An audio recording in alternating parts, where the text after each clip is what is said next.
Sakinlərin istifadəsinə verilən yeni avtobuslar 3 gün sonra xəttdən çıxarılıb. Əvəzində isə köhnə avtobuslar istifadəyə verilib. Söhbət Sumqayıt şəhərini Saray qəsəbəsi ilə əlaqələndirən marşrut xəttindən gedir. Bir müddət öncə Saray ilə Sumqayıtı əlaqələndirən 522 saylı avtobuslar yeni marşrutlarla əvəz olunmuşdu.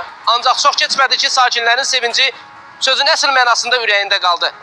Artıq yeni avtobuslar xəttdən çıxarılıb və istismar müddətini başa vurmuş köhnə avtobuslar yenidən xəttə buraxılıb.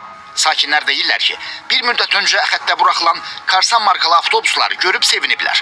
Amma bir neçə gün sonra əks olub. Mən çox Saray Sumqayıt xəttindən istifadə edirəm. Biz sevinmişdik ki, Sumqayıt şəhərindən yeni avtobuslar buraxılıb Saray qəsəbəsinə. Amma bir müddət keçdikdən sonra yenidən baxırıq ki, köhnə avtobuslardır. Sadəcə səbəbini bilmirik ki, bu nəyə görədir, bizi niyə aldadırlar. Ya sürücülərdən soruşmusunuz, niyə təzən köhnələrə qayıtmısınız? Özlərini deyirik, heç də deyə bilmirlər.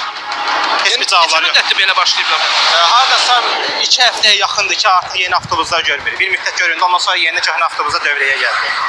Daşıyıcı şirkətin rəhbəri Mübariz Quliyev məsələyə belə aydınlıq gətirib. Müntəzəm marşrut xəttində avtobusları yenilənmək üçün buraxılmayıb ora. Avtobuslar test üçün orada bir gün buraxılıb ki, yollarda onların keçidi maneəsizdirmi, necədir onu öyrənmək üçün orada 1-2 gün test eləmişik.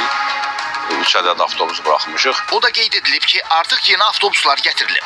Sənədləşmə işləri hazır olandan sonra xəttə buraxılacaq. Nizami Rəsulov, Yusif Kərimli, Xəzər xəbər.